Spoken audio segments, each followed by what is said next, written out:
At the age of 25, one man ruled more land than any king before him. His army crossed deserts where no army should survive. His enemies surrendered before battles even began. He never lost a single fight, not once, and yet, 7 years later, this unstoppable ruler was dead. No clear cause, no final command, no clear future for the empire he built. This is not just the story of a conqueror. This is the story of ambition and its cost.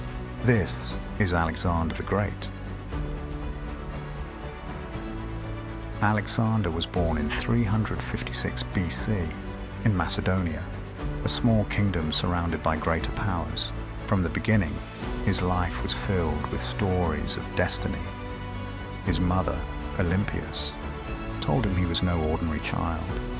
She whispered that the gods themselves had chosen him, that he was meant to rule more than just a kingdom. His father, King Philip II, forged Macedonia into a military machine.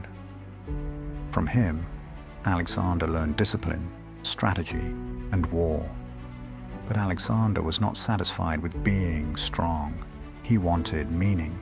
He wanted immortality. Under the guidance of Aristotle, Alexander studied philosophy, science, and history. He learned about heroes who lived forever through their stories. And slowly, a dangerous idea took root in his mind. What if he could surpass them all? When Alexander was just 20 years old, his father was murdered.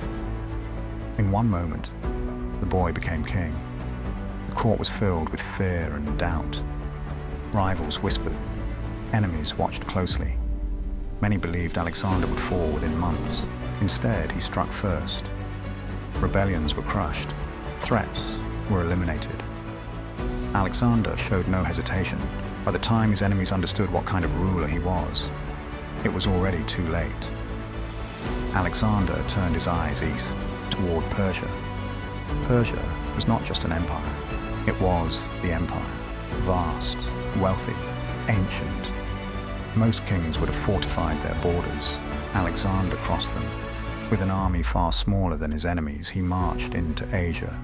Against all logic, he won. Battle after battle, Alexander outmaneuvered armies twice his size. He charged into combat himself, risking death again and again. His soldiers believed he could not be killed. His enemies feared he could not be stopped. Slowly, his name became more powerful than his sword. When Persia finally collapsed, Alexander stood at the center of unimaginable wealth and power. Gold flowed like water. Cities bowed. Kings fled. At 25, Alexander ruled the known world. But instead of satisfaction, he felt hunger. To stop now would mean accepting limits. And Alexander did not believe in limits. As the campaign continued east, the tone began to change. The marches grew longer. The battles grew bloodier. The soldiers grew tired. Alexander grew different. He demanded worship. He trusted fewer people. Friends who questioned him were punished or executed. What once looked like confidence began to resemble obsession. Those closest to him saw it clearly. The conqueror of the world was slowly being conquered by his own ambition. In India, Alexander reached lands no Greek had ever seen. His army refused to go further for the first time in his life. Alexander was told no. He stood at the edge of the world, victorious, feared, exhausted, and for the first time, he turned back. In Babylon, the greatest city of the ancient world, Alexander fell ill. At first, no one panicked. He had survived worse, but this time was different. Days passed.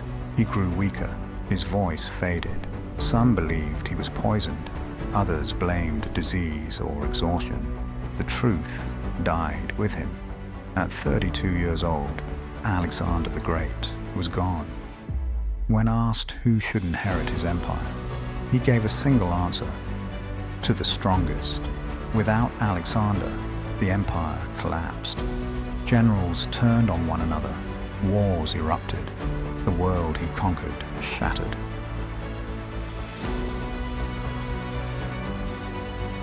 Alexander had built an empire faster than anyone in history, and it died with him.